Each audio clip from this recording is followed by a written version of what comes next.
Don't lie to him. I'm a female that used to think ghost stories were just cheap midnight entertainment.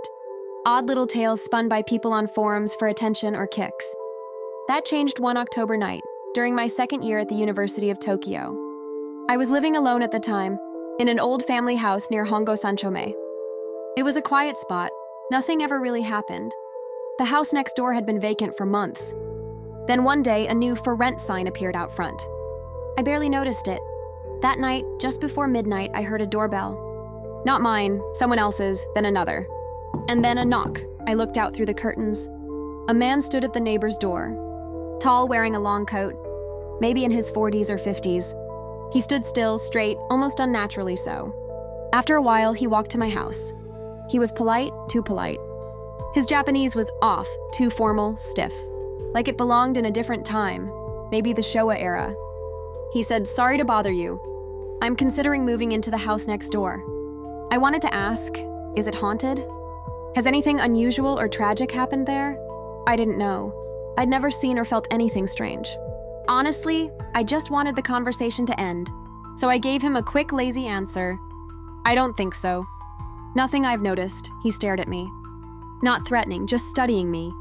Like he was weighing my words. Then he nodded. And left. That's when it started. That night, I woke to a tapping sound. At my second floor window, there's no balcony. The air in my room reeked like wet incense and decay. My lights flickered. My fully charged phone drained to 3% in seconds. Then came the whispers. From the walls, sobbing.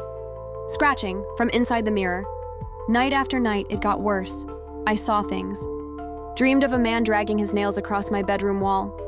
A woman with hollow sockets crying in the kitchen. A little boy sitting in the hallway staring through the keyhole.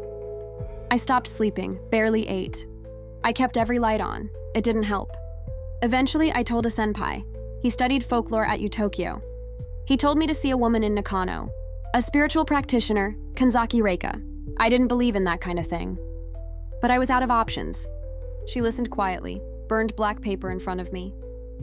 The flame of her candle turned deep red. Then she looked at me and said, "You're marked. A spirit filled with sorrow and rage has attached to you. He asked you for the truth, and you lied." She told me about a man, Fujino Masaru. Years ago, Masaru had done the same thing, gone door to door, asking people about a house he wanted to move into. He was terrified of spirits, deeply traumatized from childhood. But everyone told him the same thing. It's fine. Nothing strange, so he moved in, with his wife and 2 young children. Days later, he returned from a short trip to find them dead. Not just dead, twisted, their mouths frozen in silent screams. The house was deemed cursed. Masaru broke. He stayed for a while. Then, in his grief, he took his own life. But his soul never rested. He began to wander, neighborhoods, alleys, doorsteps, seeking out vacant homes, asking people the same question, hoping for honesty. If you told him the truth, he moved on. If you lied, even kindly, even unknowingly, he marked you. And you inherited everything he felt in that moment. Grief. Regret, rage. Reika performed a cleansing, salt, chanting, a straw doll that she burned until it split. She said it wouldn't remove the curse, only delay it, distract him. It worked for a while.